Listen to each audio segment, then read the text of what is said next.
Hello students, welcome back my YouTube channel Pradip Academy. আজকে আমি পশ্চিমবঙ্গ মধ্যশিক্ষা পর্ষদের ক্লাস 10-এর ইংলিশের যে মডেল অ্যাক্টিভিটি টাস্ক দেওয়া হয়েছে, সেই মডেল অ্যাক্টিভিটি টাস্কের যে কোশ্চেনগুলো এখানে আছে সেগুলো আমরা সলভ করব। তো শুরু করা যাক। প্রথমটা দেখো, অ্যাক্টিভিটি 1-এ আছে join the following pair of sentence as directed. যেমন যেমন এখানে নির্দেশ দেওয়া আছে সেই অনুযায়ী সেন্টেন্সগুলোকে কমপ্লিট করতে হবে। She saw a snake, she ran away. এটা দেখো কিভাবে হবে। এখানে হবে seeing a snake, she ran away. Using seeing করতে বলেছিল, সিং দিয়ে হয়ে গেল। নেক্সট পরেরটা বলেছে he is honest, he is honest, he is rich. এটা কি করতে বলেছে? অ্যাজ ওয়েল অ্যাজ দিয়ে ব্যবহার করতে বলেছে। তাহলে এটা আমরা কি করে করব? এটা লিখবো হি, আনসারটা হবে he is honest, HONEST, honest as well as rich. এইভাবে করতে হবে, ঠিক আছে। তারপরেরটা বলেছে the sun is a star, everybody knows that. Noun clause, এটা একদম সহজ। তাহলে এটা লিখতে হবে everybody knows that the sun is a star. তাহলে এখানে হবে EVERY, everybody knows, knows that, এই নাউন ক্লজ ব্যবহার করা হয়ে গেল। The sun is a star, the sun is a star. Okay, next এখান থেকে বলি the man is old, he can not go out, use illative conjunction. তাহলে এখানে লিখতে হবে কি? আনসারে লিখতে হবে the man, man is old, therefore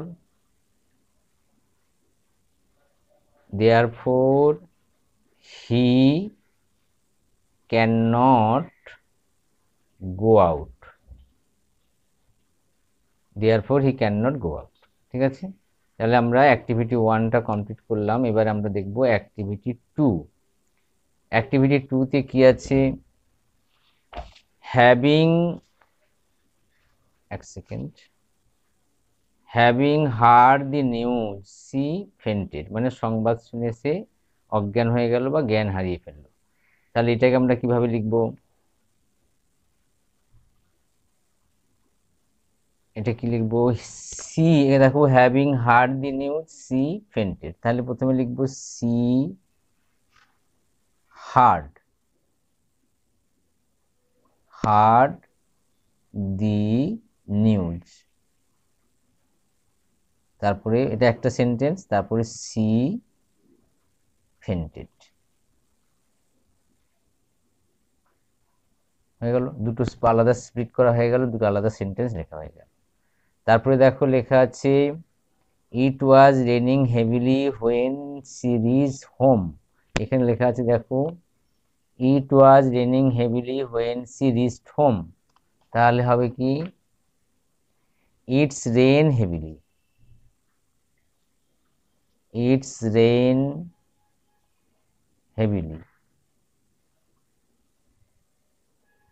full stop. এটা একটা বাক্য হলো। আবার দেখো she reached home, she reached home. Okay, next পরেরটা আছে Ashok who was a great king held in the spread of Buddhism. দেখো লেখা আছে, এখানে লেখা আছে Ashok who was a great king help in spread of Buddhism. তাহলে এখানে আমরা কি লিখবো?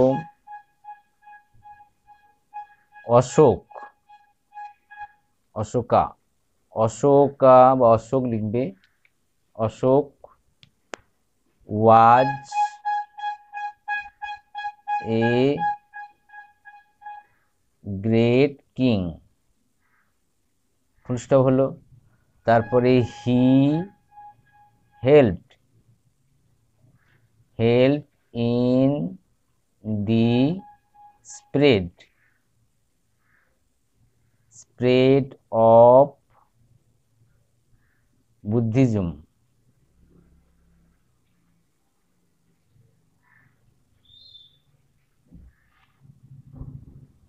এসএম বুদ্ধিজম হলো। তারপর লেখা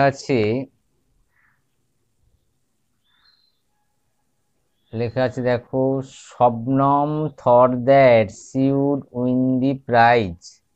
তাহলে Shabnam thought that she would win the first prize. ঠিক আছে, তাহলে এখানে কি লিখতে হবে? প্রথমে লিখবো Shabnam Shabnam would win the first prize. Shabnam would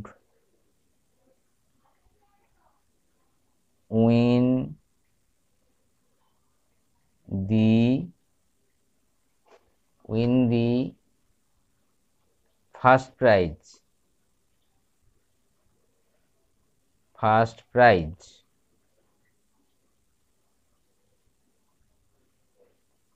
এটা একটা হলো।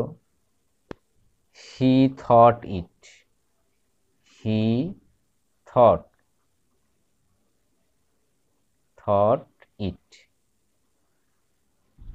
এটা আমরা অ্যাক্টিভিটি 2টা করলাম। ঠিক আছে, আমরা অ্যাক্টিভিটি 3 করব। অ্যাক্টিভিটি 3 তে লেখা আছে, you have read the poem fable. On the basis of the poem write a dialogue within 100 words between the mountain and the squirrel. অর্থাৎ তোমরা যে ফেবুল কবিতাটা পড়েছো, সেই ফেবুল কবিতা থেকে মাউন্টেন এবং স্কুইরিয়ালের মধ্যে যে কথোপকথন হয়েছিল, সেই কথোপকথনটা ডায়ালগ আকারে এখানে লিখতে হবে। তাহলে you have read the poem fable, on the basis of the poem write dialogue within 100 words between the mountain and the squirrel. Okay, তো চলো কিভাবে লেখা হয়েছে দেখো। অ্যাক্টিভিটি 3-তে আমরা লিখেছি, প্রথম মাউন্টেন দিয়ে শুরু হয়েছে। মাউন্টেন স্কুইরিয়ালকে বলছে, hello little pig, how are you? তখন স্কুইরিয়াল আনসার দিচ্ছে, oh I am fine big. অর্থাৎ ও তোকে লিটল পিগ বলেছে বলে স্কুইরিয়াল তাকে বলছে বিগ হিসাবে। দেন মাউন্টেন বলছে, you are so small animal, তুমি তো খুব ছোট্ট একটি প্রাণী। Squirrel, yes, but remember that all sort of things and weather must be taken in together to make up a year and a sphere. Okay, তারপরে mountain বলছে, mountain but I am so large and powerful. তখন squirrel বলছে, yes I am not so big as you, but you also not so small as mine and not half so spry. অর্থাৎ অর্ধেক প্রাণবন্তও নয়।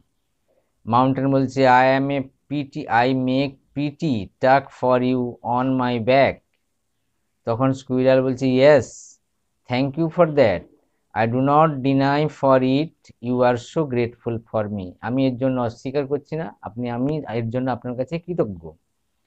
Mountain বলছে, I have a power to carry forest on my back but you have not. আমার পিঠের মধ্যে আমি বনভূমিকে বহন করার ক্ষমতা রাখতে পারি, কিন্তু তুমি পারো না। স্কুইরাল তখন বলছে, ইয়েস ইট ইজ ট্রু, হ্যাঁ এটা ঠিক, but you also can not crack a nut, কিন্তু হুইচ আই ক্যান, কিন্তু তুমি তো একটা বাদাম ভাঙতে পারবে না, যেটা আমি পারি। রিমেম্বার দ্যাট, মনে রেখো যে every one has his or her on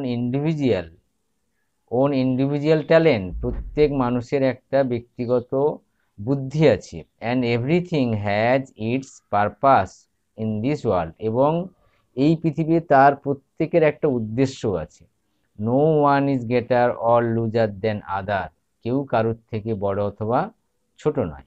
ঠিক আছে, এটা সম্পূর্ণ হলো। Best of luck.